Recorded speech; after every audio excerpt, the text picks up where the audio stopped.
Ini juga kasusnya kan aneh, bayi kok ketuker kayak barang, ya kan? Karena memang nggak seharusnya terjadi. Ini kan human error, ini kan kelalaian.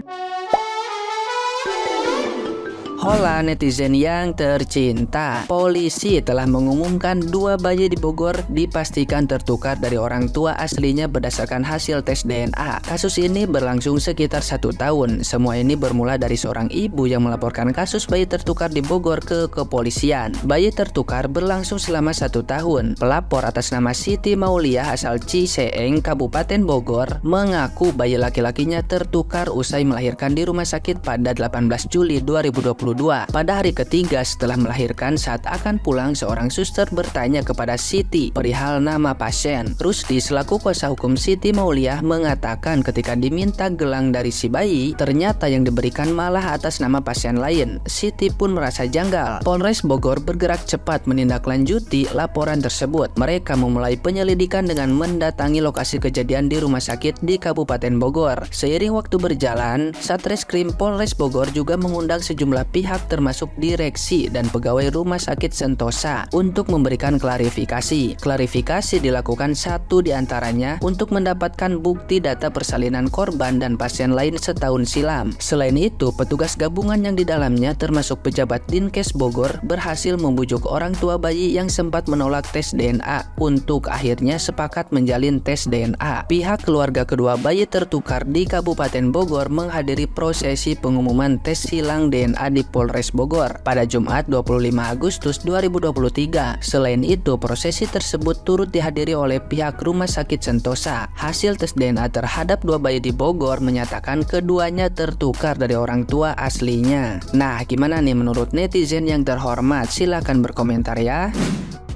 Kalian tahu kan kasus bayi yang tertukar, alhamdulillah sekarang itu sudah menemui titik terang. Ibu D yang awalnya tuh bersikeras nggak mau tes DNA, akhirnya mau dan ternyata benar anak Ibu Siti dan Ibu D itu tertukar. Dan di sini jujur tuh aku ada rasa seneng dan ada rasa sedihnya. Senengnya akhirnya Ibu Siti ini tahu keberadaan anak kandungnya dan perjuangannya selama setahun ini tuh terbayarkan. Tapi sedihnya mau nggak mau mereka harus berpisah sama anak yang selama ini diasuhnya. Karena mau bagaimanapun setahun itu bukan waktu yang sebentar ya, dan pasti sudah ada ikatan di antara mereka. Tapi mau nggak mau kedua anak ini kan harus kembali ke orang tuanya masing-masing ya, karena kan akan menyangkut nasab dan masa depannya. Dan dari sini kita bisa ambil pelajaran terkhusus buat kalian yang mau lahiran di rumah sakit. Setelah kalian melahirkan, jangan lupa untuk foto anak kalian. Dan itu pun yang aku lakukan kepada kedua anak aku. Setelah melahirkan, aku langsung foto mereka ya, karena untuk jaga-jaga. Apalagi kan setelah melahirkan, bayi itu kan akan dikumpulkan di satu ruangan yang sama ya. Dan kejadian seperti ini tuh ya takutnya terjadi lagi. Dan yang kedua, kalau kalian menemukan kejanggalan kayak gelang bayi namanya nggak sama, atau bayi kalian berbeda, jangan ragu untuk menanyakan ke perawat. Apalagi kalau kalian udah jaga-jaga punya foto bayinya, kalian tinggal tunjukkan aja. Dan untungnya kejadian ini tuh cepat diketahui walaupun si bayinya udah berumur setahun, tapi masih belum terlambat karena ingatan bayi kan belum sempurna ya. Dan semoga kejadian ini tuh nggak terjadi lagi ya, karena kasihan juga sama kedua ibu ini, sudah rugi waktu dan mereka juga kan pastinya sedih ya harus berpisah sama anak yang selama ini diasuhnya. Tapi aku salpok dengan komentar-komentar netizen yang bilang katanya kok Nyonya D mengulur-ngulur waktu untuk tes DNA sih?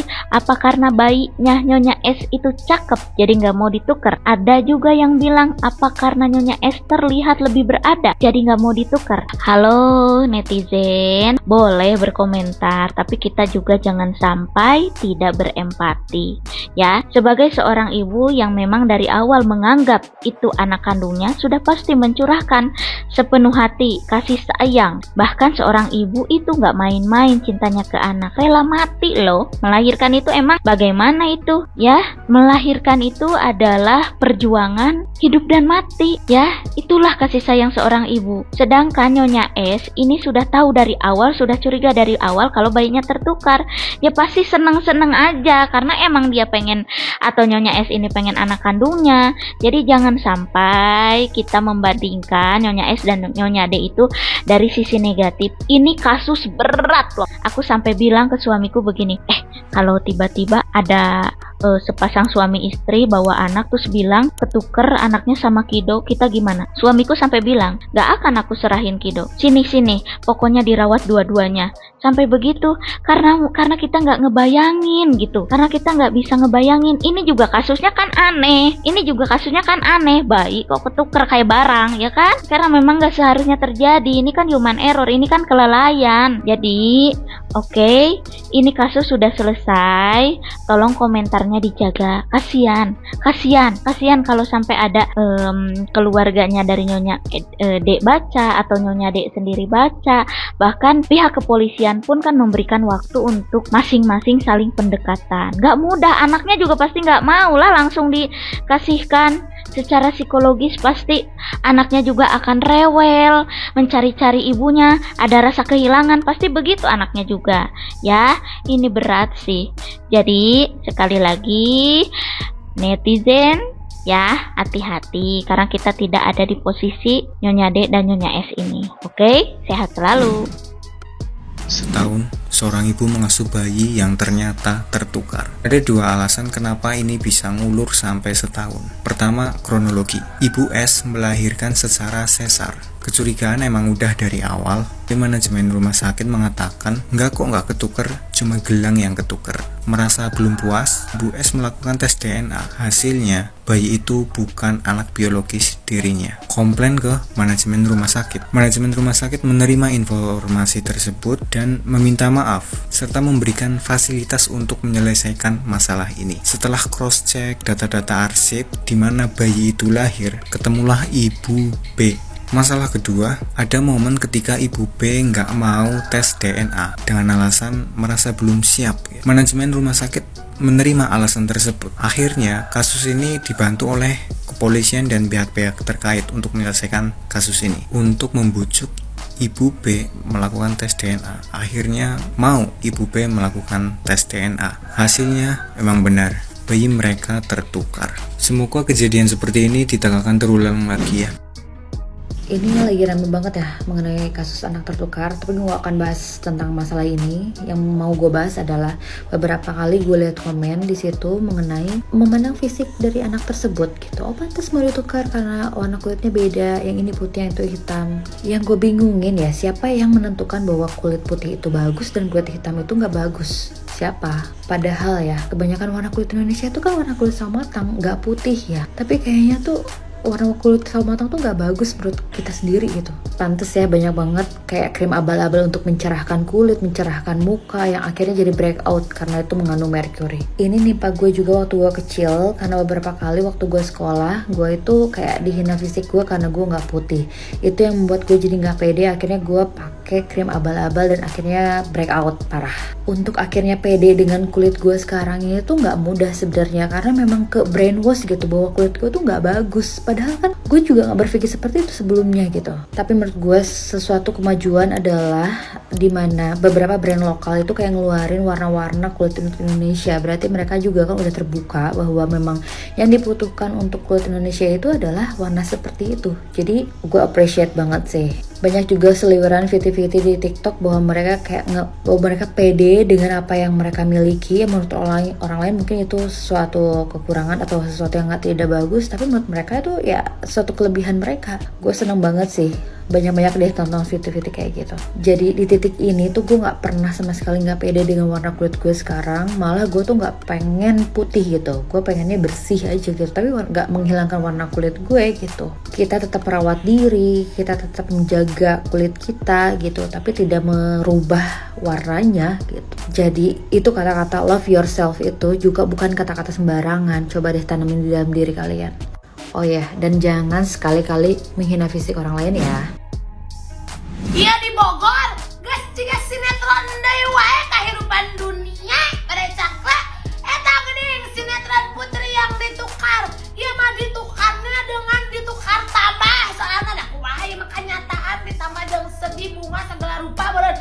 Pahiling budak eta di rumah sakit. Nah, bisa kitu aya rumah sakit teh geus ngagotong budak culeos eta kumaha. Nah, bisa kitu kejadian ieu terjadi. Apal nu ngajuru teh lain hiji dua di rumah sakit. Tapi kenapa kejadian seperti ini bisa terjadi? Benar-benar kudu ngayakeun sinetron di dalam kehidupan nyata teh kumaha? Benar kudu tanggung jawab nu matak di rumah sakit teh cak abi mah. Kitu tah kamarinya pek teh di tes DNA mimiti nama si ibu nu hiji deui ya cenah imah selain budak abi bener. Heuh da pasiawe jeung salaki eta budak ari mana cenah ulin jeung sana budak beda teh jiga urang teh jiga mana beneran kitu beneran meureun kitu nya meureun kitu. Heeh beneran nya imah lain budak urang da selain kieu pas mau jalma ye cenah kitu meureun jeung salakina teh ngobrol. Ai orang dites, cenah pas dites teh negatif, lain budakna nyaam. PT tanyakeun ka eta anu meureun babarengan jeung manehna ngajuru. Cek ayo tutun, cek atuh bisi eta budak abi bisi eta budak abi mimitina mah mungun da meureun nya. Soal kabayang teh budak geus satahun diurus, dipikanya kudu menerima kenyataan bahwa ternyata ieu teh lain budak kandung da pasti soak nu ngaranna jadi indung nu ngaranna jadi jelema. Geus pasti eta mah sedih pisan geuningan ya Allah. Nu geus disayang-sayang teh lain budak urang, nu kabayang eta budak bakal dirindukan. Tapi da kumaha budak urang anu itu sok kabayang teu mun jadi mamahna kumaha eta. Sedih ya Allah ngadanguna ge da. Bingung ngadanguna ge teuing kumaha eta perasaan orang tua nanya gitu baraya Cakra. Akhirnya dites dua nana dan membuktikan kalau ternyata memang benar anaknya tertukar. Setelah itu kedua ibu berpelukan, mereka sama-sama menangis, meureun saling nuhunkeun nuhun ieu budak abi tos dijaga dengan baik, nuhun tos nyaah ka budak abi, punten jagaan oge ieu meureunannya budak nu ku abi diurus, meureunnya saling nitipkeun da geus pasti ieu ka anak sorangan pasti dibrojolkeun ku sorangannya ka anu diurus sataun ge pasti geus jadi nyaah oge. Ieu mah benernya meureun jadina teh kaitungna si budak teh boga dua indung, si ibu-ibu ieu teh jadina kaitungna boga dua budak, da pastinya ana jadi sarua. Teka cipta ya sedihna kumaha bagjana oge kumaha bener-bener eta mah meureunnya perasaan campur aduk teh bener. Anggeus leuwih hantina campur we eta mah perasaan teh gujrut pokona mah bingung kumaha mengekspresikanna oge baraya Cakra.